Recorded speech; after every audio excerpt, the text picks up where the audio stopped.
بسم اللہ الرحمن الرحیم۔ السلام علیکم ناظرین، امیر مختار سقفی تاریخ اسلام میں ایک اہم حیثیت رکھتے ہیں۔ ان کے بارے میں تاریخ کی مختلف کتابوں میں مختلف آراء بیان کی گئی ہیں۔ کچھ کتابوں میں یہ بھی لکھا گیا ہے کہ انہوں نے دعوی نبوت کیا تھا اور حضرت علی رضی اللہ عنہ کی شہادت کے بعد مسلمانوں کے درمیان جو رخنہ اور فتنہ انگیزی پیدا ہوئی اس میں اس کا بھی ہاتھ تھا۔ آج کی ویڈیو میں ہم دونوں طرح کی روایات کو مستند تاریخ دانوں کے حوالوں سے واضح کرنے کی کوشش کریں گے کہ اصل میں مختار سقفی کی شخصیت کیسی تھی۔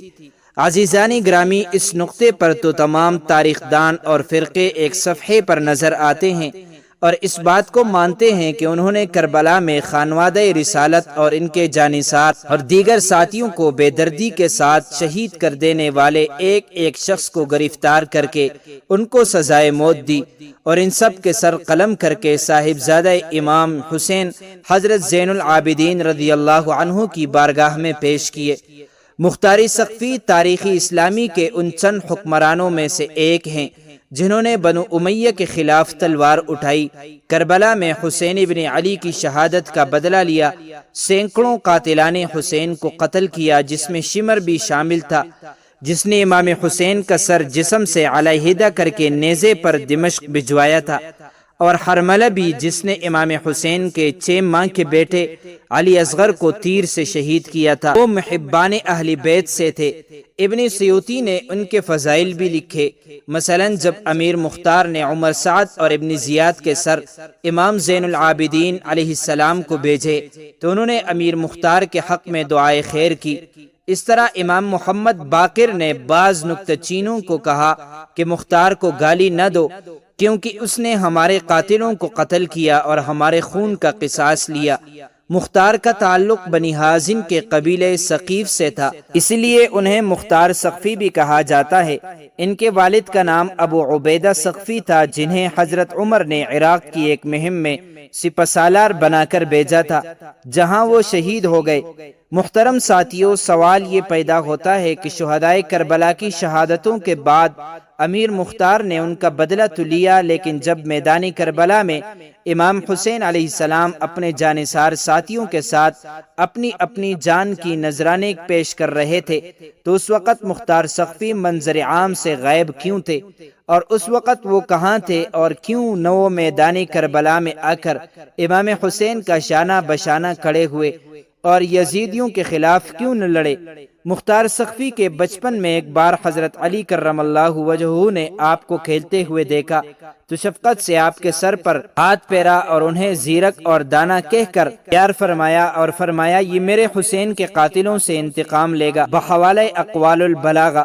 جب امام عالی مقام امام حسین نے شہر رسول کی حرمت کو سامنے رکھتے ہوئے مدینہ منورہ کو چھوڑ کر مکہ کو اپنا مسکن بنایا تو کوفہ سے خطوط کا سلسلہ شروع ہو گیا کہ ہمارے پاس تشریف لائیے، ہم یزید کی بیعت کرنے سے انکاری اور آپ کے ہاتھ پر بیعت کرنے کے لیے تیار ہیں۔ کوفہ کے کچھ سرگردہ افراد پر مشتمل شیعان علی کا ایک وفد مکہ مکرمہ میں امام کی بارگاہ میں حاضر ہوا، ان میں مختار سقفی بھی شامل تھا۔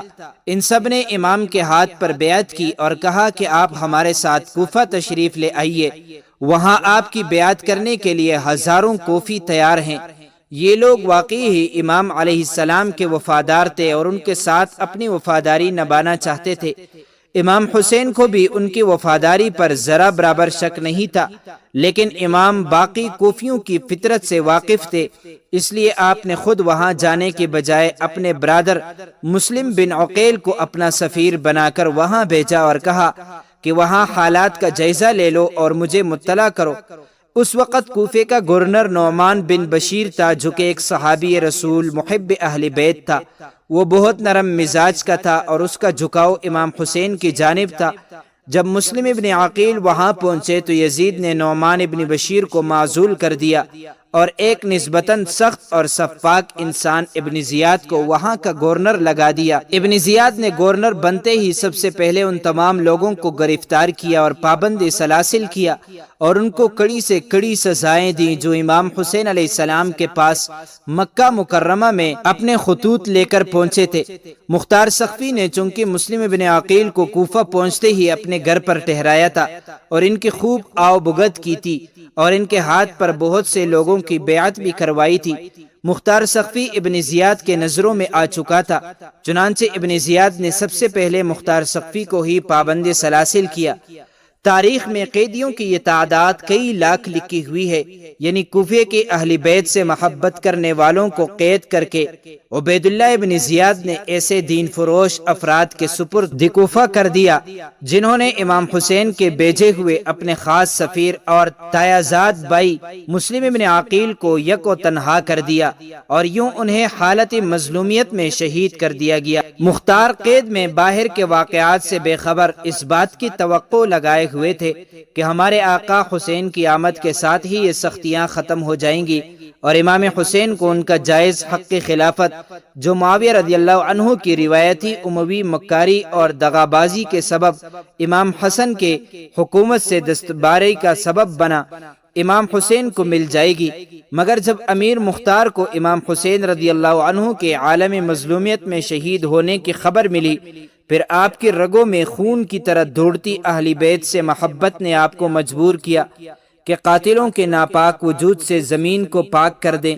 ابن زیاد خواہش کے باوجود ممکنہ سیاسی و دیگر وجوہ کی بنا پر انہیں قتل نہ کرا سکا۔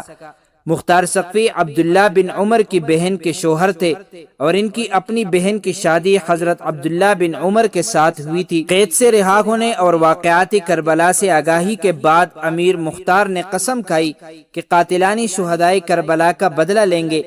پہلے مختار سقفی نے عبداللہ بن زبیر کے خروج میں ان کا ساتھ دیا، مگر جب عبداللہ بن زبیر نے حجاز میں اپنی خلافت قائم کر لی تو ان سے اختلافات پیدا ہو گئے اور وہ مدینہ سے کوفہ چلے گئے، وہاں اپنی تحریک کو منظم کیا اور 685 عیسوی میں خروج کیا۔ اس وقت ان کے ساتھ ابراہیم ابن مالک اشتربی مل گئے تھے جو ایک مشہور جنگجو تھے اور ان کے پاس اپنی کچھ فوج بھی تھی۔ انہوں نے بصرہ اور کوفہ میں جنگ کی اور بے شمار قاتلان شہدائے کربلا سے بدلہ لیا، جن میں عمر بن سعد، حرملہ، شمر ابن زیاد، سنان ابن انس وغیرہ شامل تھے۔ ابن زیاد کا سر کاٹ کر امام زین العابدین کی خدمت میں بھجوایا گیا، جسے دیکھ کر انہوں نے اہل بیت کو سوگ ختم کرنے کا کہا۔